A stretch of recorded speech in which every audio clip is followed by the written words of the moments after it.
BFM Business, toute l'info éco et business à la mi-journée. 60 minutes business. Sandra Gandoin. Et avec nous ce midi, comme promis, Assad Moued, président de la Fédération des diagnostiqueurs immobiliers. Bonjour. Bonjour. Vous êtes également directeur de Wedge Institute, un centre de formation européen en diagnostic immobilier, le leader en termes de volume sur la formation qui a vraiment une grande part en ce moment dans la vie des diagnostiqueurs. On va expliquer pourquoi. On parle évidemment aujourd'hui de l'entrée en vigueur de l'audit énergétique obligatoire en cas de vente d'une maison en monopropriété classée F ou G. Cet audit énergétique, cette obligation devait entrer en vigueur en septembre, le 1er septembre, et finalement est reportée au 1er avril 2023. Grand ouf de soulagement pour les propriétaires, mais aussi pour les diagnostiqueurs, parce qu'il faut dire que depuis l'entrée en vigueur de la loi climat et résilience, il y a un an tout pile, c'est compliqué la vie des diagnostiqueurs. Il y a beaucoup de formations, il y a beaucoup de procédures à mettre en place.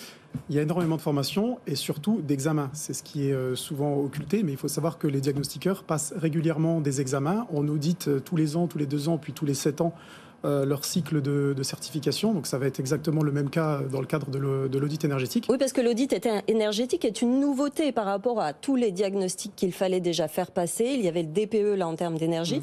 L'audit énergétique, c'est une nouveauté encore que vous devez faire. C'est une nouveauté et les pouvoirs publics, avec l'aide des organisations professionnelles, ont compté grandement sur les diagnostiqueurs pour pouvoir amener cette massification d'auditeurs grâce aux 10 000 diagnostiqueurs qu'il y a en France. Donc on a compté énormément sur les diagnostiqueurs qui sont déjà très sollicités avec les 8 diagnostics réglementaires qu'il y a déjà à faire, dont le fameux DPE. Le plomb, l'énergie, l'électricité. L'amiante, etc. Oui. Et là, on ajoute un nouveau diagnostic, mais on a un peu poussé en fait ces diagnostiqueurs à se former maintenant depuis un an. Oui. Et pour leur dire une 3e fois, c'est reporté. Donc c'est vrai que pour nous, diagnostiqueurs et centres de formation, c'est assez compliqué de suivre le rythme, effectivement.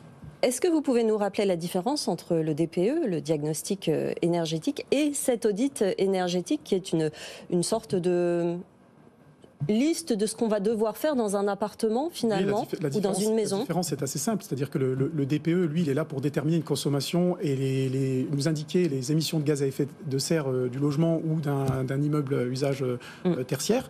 En revanche, l'audit est là pour présenter des scénarios de travaux chiffrés pour gagner dans un premier temps une classe énergétique, voire plusieurs, et arriver d'ici 2050 à la décarbonation totale des bâtiments. Le problème, c'est que le calendrier a quand même été fixé par cette fameuse loi climat et résilience de l'année dernière. Lui, il ne change pas. Les appartements, suivant qu'ils sont ou non des passoires énergétiques, vont devoir rénover parce qu'à un moment, ils ne pourront plus être vendus et plus être mis à la location.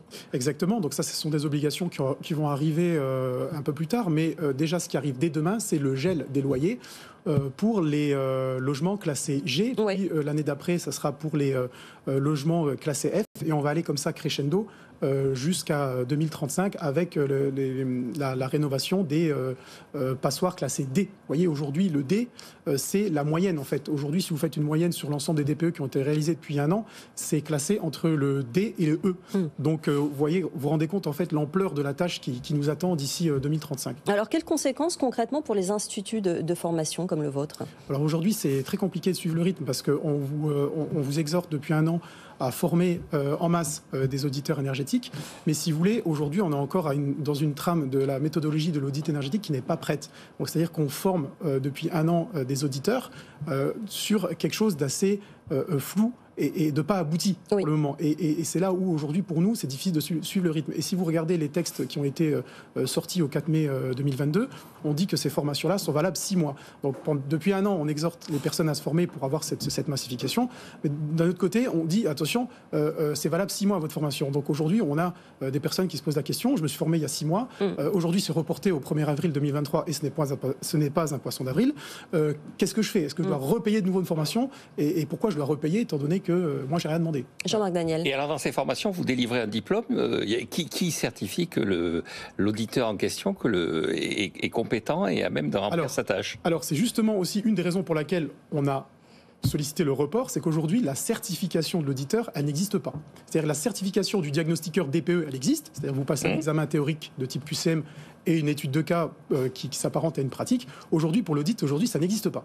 C'est-à-dire que vous formez un auditeur et il doit faire ses preuves en faisant des audits sur le terrain, des audits entre guillemets tests, qu'il va remettre à son organisme certificateur, et celui-ci va déterminer ou non s'il est compétent.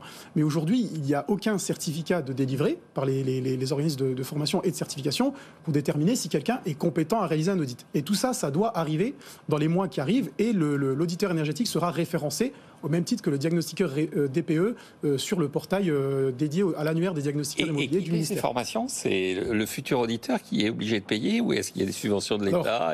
Alors, il y a plusieurs cas de figure. Soit il fait financer sa formation avec tous les dispositifs qui existent déjà, CPF, les régions pour l'emploi, etc.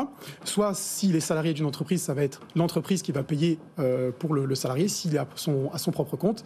Et s'il n'a pas de compte formation, il va devoir financer par ses propres moyens sa formation. Comment fait-on dans ce temps de latence où on attend finalement que tout se mette en place, les procédures, la mise en place officielle de cet audit énergétique? Il faut bien les diagnostiquer, ces appartements, pendant ce temps-là. En termes de responsabilité, si on s'est trompé, si la procédure dans 6 mois n'est plus la même que celle d'aujourd'hui, parce que tout est en transformation en ce moment dans notre métier, qui est responsable? Effectivement, c'est le grand casse-tête des assurances. Oui. Alors, ça, vous savez que chaque diagnostiqueur immobilier ou chaque entreprise qui œuvre dans le diagnostic immobilier est obligé d'avoir une responsabilité civile professionnelle bien déterminée, 300 000 euros par sinistre, 500 000 euros par année d'assurance, et c'est un vrai casse-tête pour ces assureurs. C'est pour ça que nous, fédération, on travaille avec certains assureurs pour leur apporter toute notre expertise pour pouvoir évaluer le risque. Mais aujourd'hui, il est vrai que c'est un vrai casse-tête pour les assureurs, et aujourd'hui, très peu d'assureurs se lancent dans la protection des diagnostiqueurs ou veulent continuer à couvrir les diagnostiqueurs, et encore moins l'audit énergétique. Donc ça, c'est un vrai sujet. Et aujourd'hui, vous avez des assureurs qui ont complètement lâché l'affaire, si je peux m'exprimer ainsi, sur le diagnostic immobilier qui génère trop de sinistres. Donc là, aujourd'hui, ça, c'est un vrai sujet qu'on souhaite aussi porter au niveau des pouvoirs publics.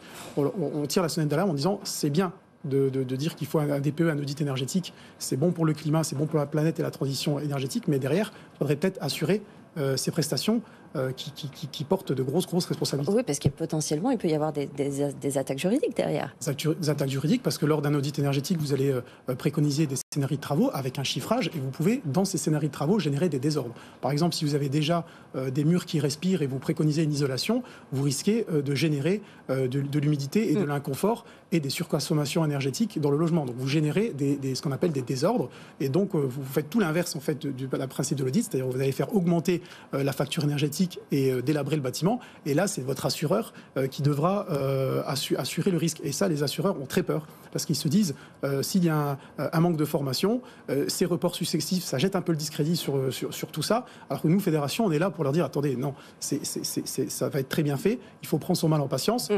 Nous, on est entouré d'experts en thermique, en diagnostic, vous inquiétez pas, on va vous aider et on va avancer dans le bon sens. Mais c'est vrai qu'on est là aussi pour exhorter les pouvoirs publics, pour leur dire, écoutez, il y a un vrai sujet, n'allons pas plus vite que la musique, écoutez-nous sur certains sujets avant d'avancer là-dessus. N'allons pas plus vite que la musique. Oui, c'est effectivement de bon ton de le dire depuis un an. Merci beaucoup Assad Moueb, président de la Fédération des diagnostiqueurs immobiliers, directeur de Wedge Institute, d'avoir été avec nous aujourd'hui dans 60 minutes business. Merci beaucoup.